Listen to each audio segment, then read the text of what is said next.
제가 읽고 우리 성도님들께서 읽으심으로 나눠 읽겠습니다. 성경은 우리말 성경입니다. 제가 먼저 읽겠습니다. 다윗은 사울이 시키는 일마다 지혜롭게 잘 해냈습니다. 그러자 사울은 그를 군대의 높은 자리에 앉혔습니다. 이 일을 모든 백성들은 물론 사울의 신하들도 기뻐했습니다. 다윗이 블레셋 사람을 죽이고 전사들과 함께 돌아오는데 온 이스라엘 성읍에서 여자들이 소고와 깃털을 갖고 나와 노래하여 춤추며 사랑을 받았습니다. 그들이 춤을 추며 이렇게 노래했습니다. 사울이 죽인 사람은 수천 명이요 다윗이 죽인 사람은 수만 명이라네.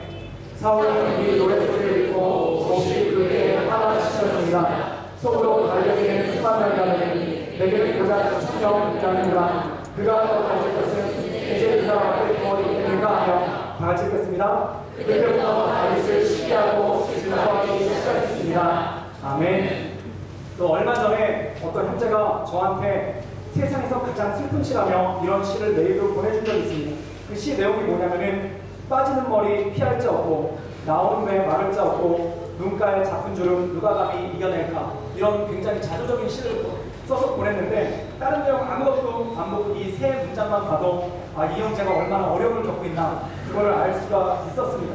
그런데 이 시를 보면서 사람을 한 가지 슬프게 하고 있는 것이 있는데, 우리를 슬프게 하는 것은 뭐냐면 바로 쇠퇴라는 것입니다. 사람은 누구나 살아가면서 쇠퇴를 경험하게 됩니다. 늘 승승장구하고 늘 위를 향해서 올라가고 늘 상승곡선에만 있으면 얼마나 행복하고 좋겠습니까? 근데 뭐든지 달이 차면 기울듯이 정점을 찍으면 그 다음부터 내려오기 시작하는 것이죠. 사람에 있어서 건강도 그렇다고 합니다. 25살을 기점으로 해서 25살이 지나가면 그 다음부터 우리 신체가 생물학적으로 조금씩 쇠퇴하기 시작하는 그런 모습을 보인다고 합니다. 그래서 우리가 살다 보면은 그런 쇠퇴들을 경험하게 되는데, 아마 여기 계신 분들도 건강의 쇠퇴를 경험하시는 분들이 생각보다 많을 줄 압니다. 올해 지나니까 좀 틀려지셨죠. 그리고 아침에 일어나 보니까 전보다 몸이 굉장히 묵직하고, 또한 전보다 그 전에는 한약 냄새 맡기도 싫었는데 이제는 한약 냄새가 땡기기 시작하면서 좀 먹어야 되지 않을까라는 그런 마음을 조금씩 느끼시는 분들이 굉장히 많지 않습니까? 전에는 비행기 타고 여행 갔다 와도 그 다음날 출근하거나 또한 그 다음날 일상적인 일을 하는데 아무런 지장이 없었는데 한 일주일 정도는 푹 잠을 자줘야 여독이 풀리는 것 같은 그러한 느낌을 받을 때가 있죠. 또 어느 날 갑자기 사진을 찍다가 깜짝 놀라지 않습니까? 그 사진에 나온 자기 모습을 보고 내 얼굴이 어느새 이렇게 되었다, 이게 진짜 나란 말인가? 라는 그러한 마음에 충격적인 사실을 경험할 때가 있죠. 근데 더 놀라운 사실은 옆에 있던 친구가 그걸 보고 사진 잘 나왔다고 그럴 때 더 큰 충격을 받을 때가 있지 않습니까? 그래서 네 얼굴 원래 이렇다고 라고 얘기를 하면 진짜 내 얼굴이 이렇게 됩니까? 내가 기억하는 것은 고등학교 때 또는 대학교 때 그 꽃다운 얼굴인데 어느새 내가 이렇게 한 아저씨의 반열에 또는 아주머니의 반열에 올랐는가? 라는 그런 모습을 보면서 충격을 받을 때가 있죠. 그래서 어떤 분들은 의학적인 시술로서 그것을 극복해 보시려고 계속 땡기는 수술을, 주름을 없애서 땡기는 수술을 받으시는 분들도 있다고 합니다. 그런데 어떤 분이 그런 얘기를 하시더라고요. 하도 땡겼더니 나중에 목에 구멍이 조그맣게 하나 생겼는데 나중에 뭔가 그랬더니 하도 땡겨가지고 배꼽이 거기까지 올라왔다는 그런 얘기도 있습니다. 물론 복잡한 얘기겠죠. 근데 중요한 것은 이것입니다. 땡긴다고 해서 진짜 주름이 없어지는가? 물론 우리가 운동을 하거나 또한 좋은 약을 먹거나 또한 자기를 평소에 잘 관리를 하거나 또는 의학적인 시술을 받아서 어느 정도 젊음을 연장할 수는 있겠죠. 그런데 그것이 막을 수는 없다는 것입니다.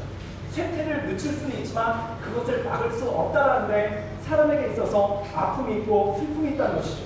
또한 두 번째 막을 수 없는 쇠퇴가 있는데 그것은 뭐냐면 바로 영향력에 관한 쇠퇴라는 것입니다. 우리가 자녀를 키우다 보면은 옛날에는 자녀가 나의 전부일 때가 있고 자녀에게도 엄마 아빠가 전부일 때가 있습니다. 그래서 엄마 아빠 모습이 보이지 않으면 자녀들이 울고 굉장히 슬퍼하죠. 그리고 뭘 할 때마다 엄마 아빠한테 꼭 물어보면서 하는 것이 자녀들의 특징인데, 어느 순간에 자녀들 이렇게 책상을 가보면은 서랍이 잠겨 있어요. 그럼 처음에 그게 귀엽다고 생각을 해요. 또 어느 순간에 보면 일기장에 자물쇠가 치워져 있어요. 그 다음에 좀 더 지나면은 집에 방문을 걸어 잠그고 열어주지 않을 때가 있어요. 자녀에 대해서 슬슬 모르는 것이 생기기 시작한다는 것입니다. 자녀에 대해서 모르는 것이 생기기 시작한다는 것은 무엇입니까? 자녀에 대한 영향력이 떨어지기 시작한다는 것이죠. 근데 처음엔 그게 귀여워요. 근데 나중에 어떻게 가냐면은 자녀들이 뭔가 할 때 꼭 허락을 받으면서 했다가 나중에는 통보를 하게 됩니다. 그리고 나중에 통보도 하지 않고 자기가 저질러 놓고 그 다음에 부모한테 알아서 하라는 식으로 나올 때가 가끔 있지 않습니까? 이것이 바로 영향력의 감소라는 것입니다. 우리가 살아가는 동안 이 영향력의 감소라는 것을 경험하게 되죠. 그래서 자녀들이 이런 말을 합니다. 엄마는 몰라도 됩니다. 아버지랑은 세대 차이가 나서 얘기하기 싫습니다. 이런 얘기를 들을 때 이제는 자녀들에게 내가 어떤 영향력도 발휘할 수 없구나라는 그런 참담한 마음이 마음 가운데 들 때가 있다는 것입니다. 그리고 또 세상을 살아가는 동안 세상에 대한 영향력도 조금씩 감소하고 있는 것을 보게 되죠. 뭔가 나 없이도 세상은 굉장히 잘 돌아가고 또한 내가 없어도 세상은 굉장히 잘 흘러가는 듯한 그런 느낌을 받을 때 굉장히 야속한 느낌을 받고 마음 가운데 안타까움을 받을 때가 굉장히 많다는 것입니다. 어떤 사람이 쓴 아버지와 시계라는 글이 있는데 그 아버지와 시계라는 글에 보면 이런 얘기가 있어요. 아버지가 명예퇴직을 하고 집에서 시계를 보다가 갑자기 눈물을 흘리더라는 거예요. 아버지가 탁상 시계를 멀뚱히 보고 계신다. 째깍째깍 소리가 슬프게 울린다. 아버지가 이렇게 말씀하셨다.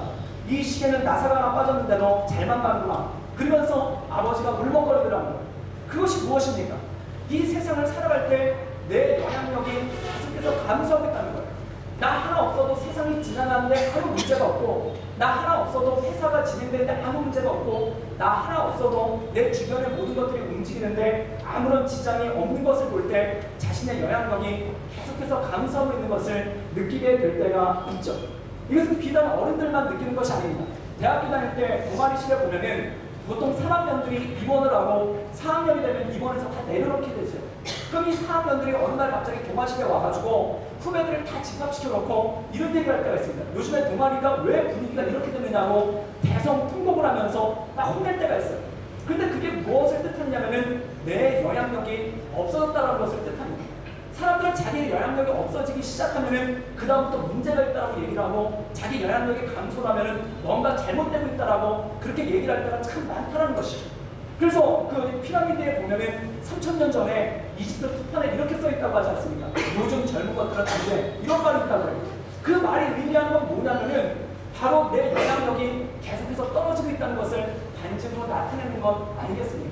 사랑하는 여러분, 사람은 살면서 깜짝 놀라는 것이 있는데 내가 없어도 세상이 잘 유지되는 것, 내가 없어도 세상이 잘 움직이고 있는 것, 또한 내가 없어서 세상이 잘 돌아가는 것을 보면서 마음 가운데 섭섭함을 느끼고 자신의 영향력이 떨어지는 그런 모습을 느낄 때가 있다는 것입니다.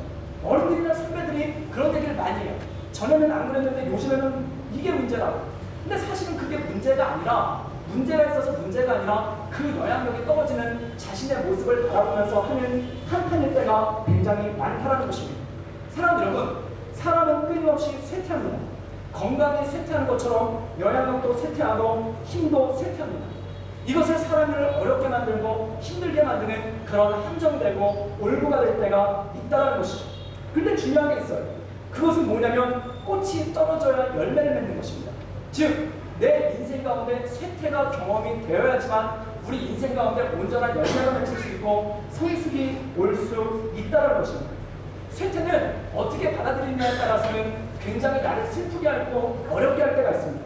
그런데 쇠퇴를 받아들이지 않는다고 해서 쇠퇴가 오지 않느냐? 그건 아니라는 거예요. 그럼 어차피 맞이할 쇠퇴라면은 우리 인생 가운데 이 쇠퇴를 어떻게 받아들이고 이것을 어떻게 이해해야 되느냐가 굉장히 중요한 관건이 아니겠습니까? 오늘 말씀 가운데 보면은 이 쇠퇴를 잘 받아들이는 사람은 영적인 성숙 가운데 나갈 수가 있습니다. 그러나 이 쇠퇴를 잘못 받아들이면은 그것으로 인해서 진짜 무너지게 되고 넘어지는 자신의 모습을 겪을 때가 있다는 것이죠. 오늘 말씀 가운데 보면은 사울이라는 사람이 등장합니다. 이 사울은 한때 이스라엘을 호령했던 최고의 왕이었죠.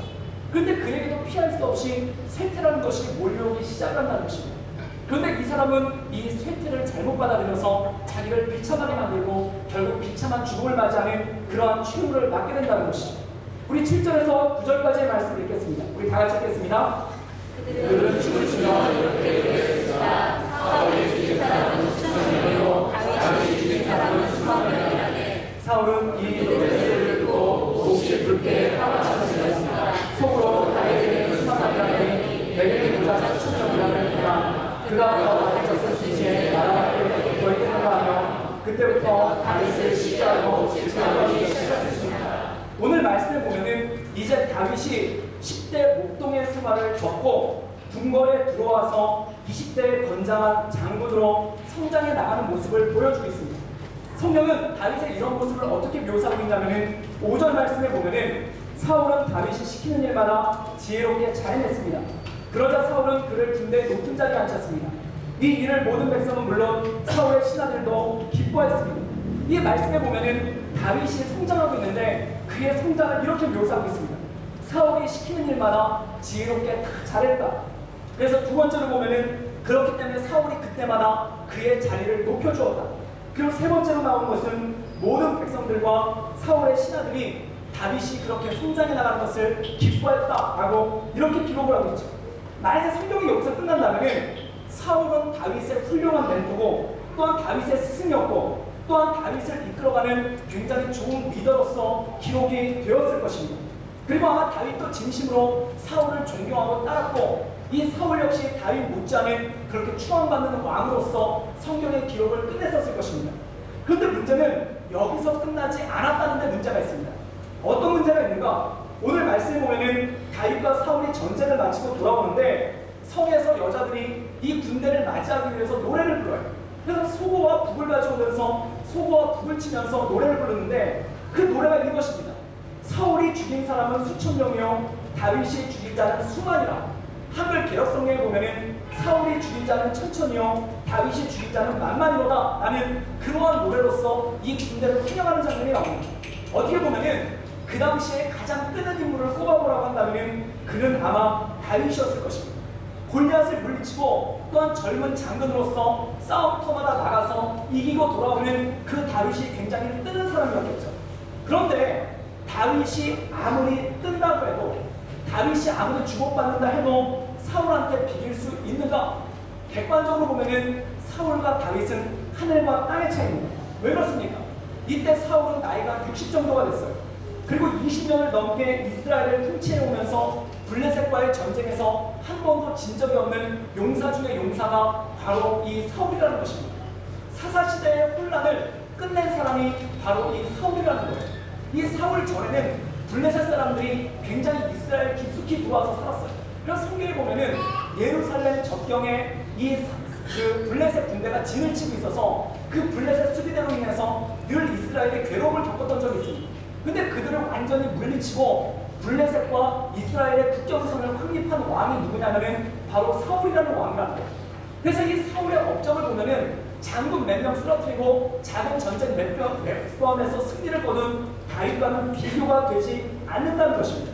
그런데 오늘 말씀에 보면은 다윗은 막 뜨고 있는 사람이에요. 그래서 사람들이 다윗을 칭찬하기 위해서 어떻게 얘기를 했냐면은 사울과 비교를 해서 다윗과 칭찬하는 장면이 이 말씀 가운데 나왔다는 것입니다. 예를 들면 이런 것이죠. 제가 호치민에서 축구를 제일 잘한다고 칩시다. 네, 예를 든 겁니다. 원래는 제일 잘생겼다고 칩시다. 이렇게 하려다가 욕먹을 것 같아가지고 급하게 바꿨습니다. 제가 호치민에서 축구를 제일 잘한다고 칩시다.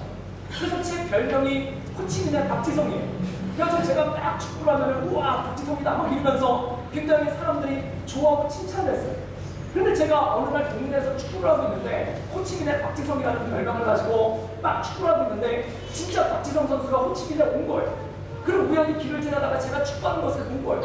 그런데 우리 성도님들이 옆에서 응원을 하다가 와 호치민의 박지성 막 이러면서 응원을 하다가 제가 골을 넣으니까 박지성보다 더 잘한다 막 이러면서 막 박수를 쳤다고 생각해 보십시오. 그때 박지성 선수의 반응이 어땠겠습니까? 박지성 선수가 감히 나와 비견을 했다니 이제 저가 바랄 것은 국가대표밖에 더 있겠는가 막 이러면서 화를 내면서 왔겠습니까? 아니 뭐 옷을 푹 찢으면서 여기 분위기 왜 이래 이러면서 갔겠습니까? 아니에요. 그냥 씨 웃으면서 목사님 화이팅 막 이러면서 그러고 갔었을 거예요. 아마 호치성의 그 호치민의 박지성 화이팅 아마 이러고 갔었을 거예요. 그냥 웃으면서 지나갈 수 있는 그런 일 아니겠습니까? 왜 그럴까요? 저랑 박지성이랑은 비교가 안 되니까 그러는 거예요. 그래서 호치민의 박지성이다, 박지성보다 잘한다 라는 칭찬을 아무리 해도 박지성 선수는 무난하게 딱딱하지 않는다는 거예요. 여러분, 우리나라에서 제일 잘생긴 남자 뽑으라고 한다면 배용준 씨를 뽑습니다. 그런데 어떤 애가 잘생겼다고 해서 리틀 배용준이라고 불렀는데 배용준 씨 앞에서 그 애를 보면서 배용준 씨보다 훨씬 잘생겼다 이렇게 얘기한다고 해서 배용준 씨가 기분이 나빠가지고 막 화를 내겠습니까? 아니에요. 그냥 웃고 말 거예요. 그리고 머리를 쓰다듬으면서 잘 자라라 이 얼굴 그대로 잘만 자라라 이렇게 얘기하면서 그렇게 얘기를 하고 지나갔을 거예요. 그런데 오늘 사울의 반응은 어떻습니까? 사람들이 그런 식으로 지금 다윗에 대해서 칭찬을 해주는 것인데 사울의 반응은 몹시 불쾌하고 화가 치밀었다는 거예요. 그래서 그거에 대한 결과가 어떻게 나오냐면 그때부터 다윗을 시기하고 질투하기 시작했다는 것입니다. 사랑 여러분, 결혼식장에서 시어머니보다 며느리가 훨씬 이뻤을 때 또는 그 시어머니가 앉아있는데 며느리가 입장을 해요. 그때 옆에 있던 항상 고모들이 있지 않습니까? 고모들이 막 시어머니를 치면서 아유 며느리가 언니보다 더 이뻐 막 이렇게 얘기하면은 갑자기 시어머니가 옷저고리를 풀으면서 그래 우리들이 잘 살아 이러겠습니까? 그냥 좋다라고 얘기를 하는 거예요. 예쁘지, 우리 아들 복 받았지, 쟤는 얼굴만 예쁜 애가 아니라 마음도 예쁜 애라고 이러면서 칭찬을 했었을 거예요. 왜 그렇습니까? 일단 비교 자체가 되지가 않으니까 그런 거예요. 이 당시 사울은 60이 넘었던 전장에서 일생을 살아왔던 영웅 중에 영웅이었고 이제 다윗은 20대가 간 넘은 젊은 장군인데 그 젊은 장군과 60이 넘은 왕과 어떻게 비교가 될 수가 있겠습니까? 비교 자체가 안 되는 거예요. 그러니까 이 다윗을 바라보면서 사람들이 젊은 사울보다 낫다 이러면서 칭찬을 하고 있는데 이것에 사울 왕이 기분이 나빠지고 질투하기 시작했다는 것입니다. 그렇다면 사랑 여러분, 왜 기분이 나빠졌을까요? 왜 그의 마음 가운데 이런 마음이 들기 시작했을까요? 그 이유는 간단합니다.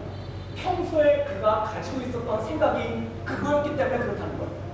이 사울이 고민했던 것이 무엇일까요? 자신의 쇠퇴를 고민하고 있었어요. 자신의 인생이 정점을 치고 계속 이제 늙어감으로써 내려오고 있는 그러한 연약함을 그가 느끼고 있었어요. 그런데 사람이 자기가 쇠퇴하고 있는 것을 느꼈을 때 누군가 옆에서 그것을 확인을 해주면 마음에 쇼크가 오고 이것에 상처가 오는 거 아니겠습니까? 사람 여러분, 평소에 내가 그렇게 생각하고 있었는데 누군가 그것을 너무나 정확하게 지적을 해주면 사람은 거기서 쇼크를 받고 마음에 힘듦을 받고 상처를 느낀다는 것입니다.